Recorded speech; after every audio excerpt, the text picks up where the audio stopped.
O milagre que mudou a vida de Marcos. Marcos era um homem de 42 anos, pai de 2 filhos e funcionário dedicado de uma pequena oficina mecânica em São Paulo. Sempre foi trabalhador, responsável, mas nos últimos meses, sua vida havia virado de cabeça para baixo. Tudo começou com uma fraqueza nas pernas, seguida de tonturas intensas e uma dificuldade crescente para engolir os alimentos. Os médicos, após vários exames, diagnosticaram a síndrome de Miller-Fisher, uma variante rara da síndrome de Guillain-Barré, que afeta os nervos e pode levar à paralisia total. A doença avançava rápido, e em poucas semanas, Marcos já não conseguia mais caminhar sem apoio. Os médicos falavam em internação prolongada, fisioterapia intensa e, no pior cenário, sequelas permanentes. A família estava desolada. Sua esposa, Ana, chorava todas as noites, enquanto os filhos, Lucas e Sofia, não entendiam por que o pai, antes tão forte, agora mal conseguia se levantar da cama. As contas se acumulavam, e o desespero batia à porta. Foi então que Dona Maria, uma vizinha idosa e membro da congregação cristã no Brasil, apareceu em sua casa com um prato de comida e uma palavra de consolo. Filho, não desanime. Deus é poderoso e pode mudar essa história. Venha conosco na reunião. Os irmãos vão orar por você, disse ela, com a voz firme, mas cheia de compaixão. Marcos, que nunca havia sido muito religioso, hesitou. Mas a dor e o medo falavam mais alto. No domingo seguinte, Ana o ajudou a se vestir com suas melhores roupas, uma camisa social simples e uma calça de tecido, e, com dificuldade, o apoiou até o carro de um irmão da igreja que os levou. A primeira reunião na CCB. Ao chegarem ao salão de reuniões da congregação cristã, Marcos se surpreendeu com a simplicidade do lugar. Não havia altares chamativos, nem instrumentos musicais. Apenas irmãos e irmãs vestidos com modéstia, sentados em cadeiras enfileiradas, esperando o início do culto. O ancião, um homem de cabelos grisalhos e voz serena, dirigiu a abertura com um hino cantado à capela, onde todas as vozes se uniam em harmonia. Louvai ao Senhor, todos os povos. Exaltai, ó, todas as nações. Marcos sentia uma paz estranha àquele lugar. Não havia gritos, nem espetáculo, apenas uma fé sincera e profunda que parecia envolver todos ali. Quando chegou o momento dos testemunhos, vários irmãos se levantaram para contar como Deus os havia livrado de enfermidades, dívidas e até da morte. Um deles, um senhor de Bengala, disse: Há 5 anos, os médicos disseram que eu não andaria mais. Mas aqui estou, de pé, pela misericórdia de Deus. Marcos sentiu algo mexer em seu coração. Quando o ancião anunciou que iriam orar pelos enfermos, Ana o ajudou a se levantar. Com lágrimas nos olhos, ele foi até a frente, apoiado em 2 muletas. Os irmãos o rodearam, impuseram as mãos sobre sua cabeça e começaram a clamar a Deus em oração. Senhor Jesus, Tu és o médico dos médicos. Toca neste irmão, restaura seus nervos, dá-lhe força para caminhar novamente. As palavras eram simples, mas a fé daquele povo era contundente. Marcos sentiu um calor estranho percorrer seu corpo, como se uma corrente elétrica suave passasse por suas pernas. Ele fechou os olhos e, pela primeira vez em meses, creu de verdade que poderia sarar. O milagre na reunião de oração. Nos dias seguintes, Marcos continuou frequentando as reuniões, mesmo com dificuldade. Os irmãos da CCB o visitavam em casa, oravam com ele e o encorajavam com passagens bíblicas. Uma noite, durante uma reunião de oração especial, enquanto os irmãos cantavam o hino a Jesus, Tua graça me basta, Marcos sentiu algo extraordinário. De repente, uma força invisível pareceu sustentar suas pernas. Ele largou as muletas e, tremendo, deu um passo. Depois, outro. E outro. Os irmãos, ao vê-lo caminhando sozinho, começaram a louvar a Deus em voz alta. Alguns choravam, outros elevavam as mãos em gratidão. O ancião, emocionado, exclamou: Glória a Deus! Este é o poder da oração, irmãos. Marcos não conseguia acreditar. As pernas, antes fracas e dormentes, agora respondiam aos seus comandos. Ele caminhou até o centro do salão, abraçou sua esposa e, com voz embargada, disse: Ana, eu estou curado. Deus me curou. Naquela mesma semana, ele voltou ao médico, que, após novos exames, confirmou a recuperação total dos nervos afetados.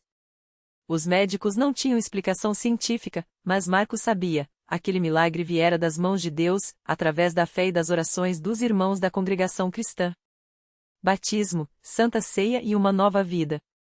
Pouco tempo depois, Marcos decidiu se batizar nas águas, como símbolo de sua entrega total a Cristo.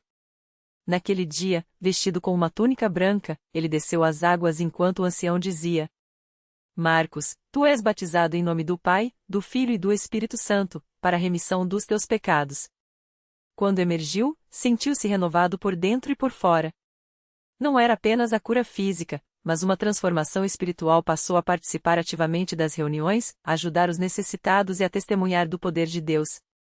Em uma santa ceia, enquanto partia o pão e bebia do cálice, Marcos refletiu sobre tudo o que havia passado. A doença, o desespero, a fé que nasceu no coração e, finalmente, a vitória. Ele entenderá que Deus não o havia curado apenas para que voltasse à vida normal, mas para que fosse uma testemunha viva do seu amor. A lição que ficou. Anos depois, Marcos, agora um ancião auxiliar na congregação, costuma dizer aos irmãos mais novos: a fé não é só acreditar que Deus pode, mas confiar que Ele fará no tempo certo. Na congregação cristã, aprendi que os milagres não acontecem por causa de gritos ou espetáculos, mas pela oração sincera, pela humildade e pela obediência à palavra de Deus. A simplicidade desta igreja é a sua força. Não precisamos de nada além de Jesus e da fé dos irmãos.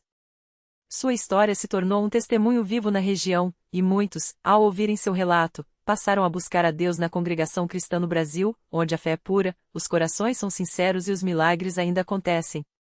Porque, como diz o hino que tanto marca a vida dos irmãos da CCB, confia no Senhor de todo o teu coração.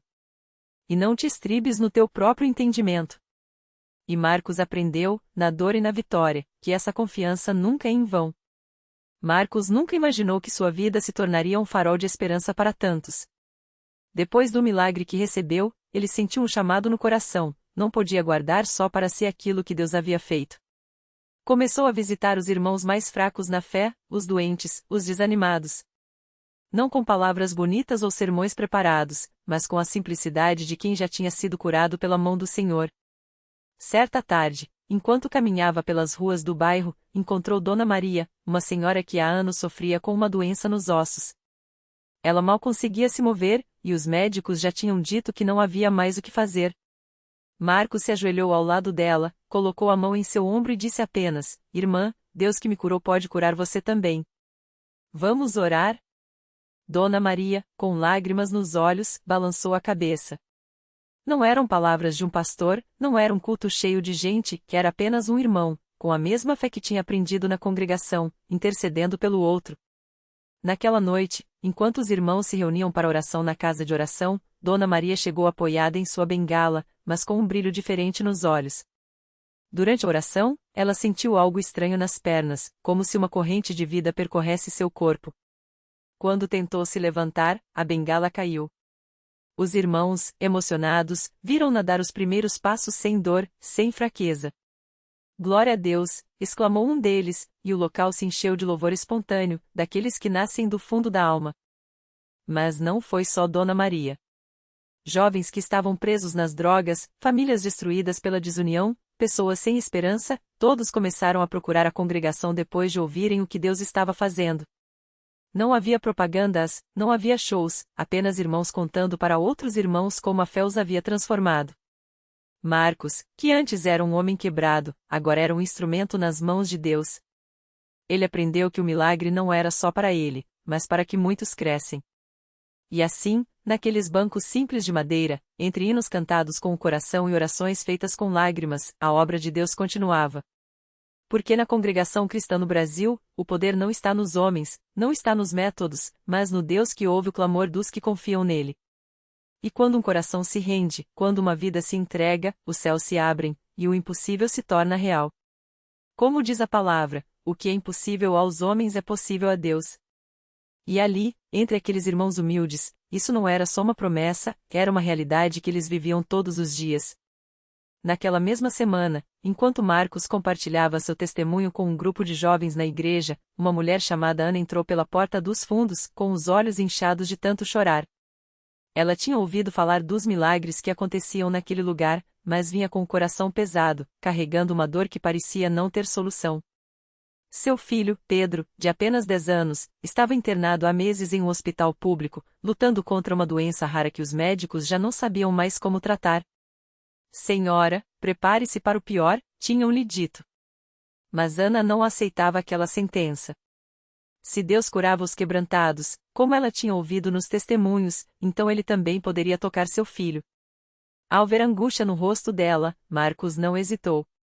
Chamou os irmãos, e ali mesmo, no meio da reunião, eles se uniram em oração.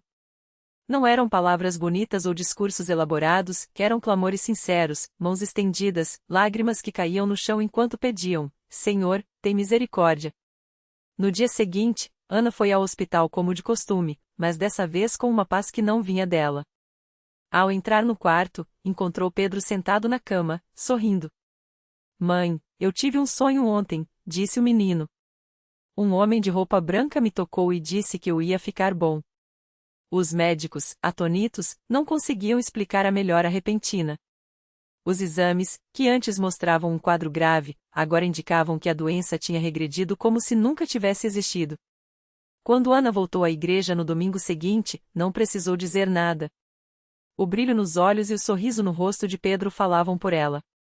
E enquanto o menino corria pelos corredores, abraçando os irmãos que haviam orado por ele, a fé daqueles que ainda duvidavam se fortaleceu. Porque ali, entre aquelas paredes simples, não havia espaço para o desânimo.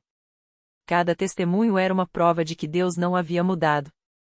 Ele ainda operava maravilhas, ainda respondia às orações daqueles que o buscavam de todo o coração. E assim, como um fogo que se espalha, mais vidas eram transformadas. Um homem que chegava arrastando uma perna por causa de um acidente de trabalho saía pulando de alegria. Uma mulher que há anos lutava contra a depressão encontrava razão para sorrir novamente. Não eram casos isolados, eram sinais de que, onde a fé é genuína, o sobrenatural se manifesta. E a igreja crescia, não por estratégias humanas, mas porque o amor de Deus, demonstrado em cada milagre, atraía os perdidos. Afinal, quem não quer experimentar um Deus que não apenas ouve, mas age? Um Deus que não apenas promete, mas cumpre. E assim, a história de Marcos, de Ana, de Pedro e de tantos outros se tornava uma só, a história de um Deus que ainda hoje escreve finais felizes para aqueles que creem. No meio daquele movimento de fé, havia uma mulher chamada Maria. Ela chegava à Universal sempre com o rosto marcado pela dor, os olhos inchados de tanto chorar. Há 3 anos, seu filho, Lucas, de apenas 10 anos, havia sido diagnosticado com uma doença rara que os médicos chamavam de sem cura. As palavras dos especialistas ecoavam em sua mente como uma sentença: prepare-se para o pior. Mas Maria não aceitava aquilo. Se Deus era o mesmo que ressuscitou Lázaro, que abriu o Mar Vermelho, então ele também podia curar seu filho. Todas as terças-feiras, ela estava lá, na fila da corrente da fé, segurando uma foto de Lucas nos braços. As irmãs da igreja oravam com ela, impunham as mãos sobre aquela imagem, declarando: em nome de Jesus, essa doença sai agora. Maria chorava, mas não desistia. Até que, numa noite, enquanto o pastor falava sobre a importância de persistir na fé, algo dentro dela mudou. Não era mais um choro de desespero, mas uma certeza que nascia no fundo da alma: meu filho vai sarar. Naquela mesma semana, os exames de Lucas começaram a mostrar melhoras inexplicáveis. Os médicos, espantados, pediram novos testes, achando que poderia ser um erro. Mas não era. A doença, que antes avançava sem piedade, agora recuava.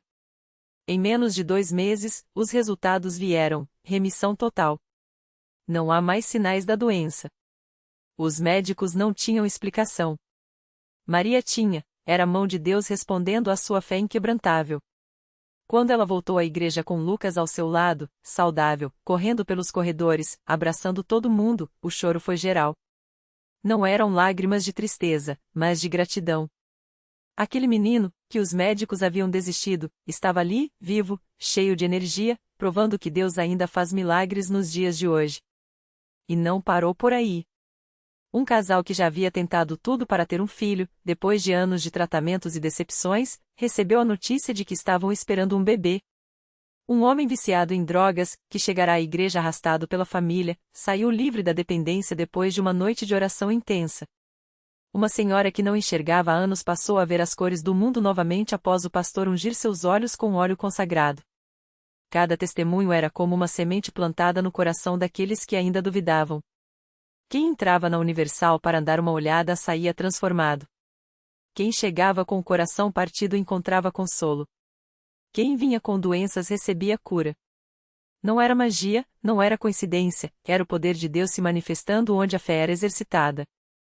E assim, a igreja se tornava um farol na cidade. As pessoas não falavam mais vou tentar a Universal e sim vou à Universal porque lá Deus muda vidas. Os cultos lotavam, as filas para a corrente da fé cresciam, e os milagres se multiplicavam. Não havia espaço para dúvidas quando os fatos falavam por si, Deus estava ali, no meio do seu povo, fazendo o que só Ele pode fazer. Porque no final das contas, a Universal não era apenas um lugar de pregações ou cânticos. Era um lugar onde o impossível se tornava possível. Onde sonhos eram restaurados. Onde a esperança, que o mundo havia roubado de tantos, era devolvida com força total. E tudo isso porque, como o pastor sempre dizia, Deus não mudou. Ele ainda é Deus de milagres. Basta crer. Era uma terça-feira à noite quando Dona Maria, uma senhora de 62 anos, entrou pela primeira vez na Universal arrastando os pés, o rosto marcado pela dor e pela derrota. Havia 3 anos, desde que seu filho mais novo, Rafael, caíra nas drogas, ela vivia um pesadelo sem fim.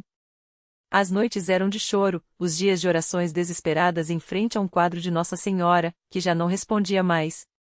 Os vizinhos cochichavam, esse menino está perdido. Já tentou de tudo, Dona Maria, desista.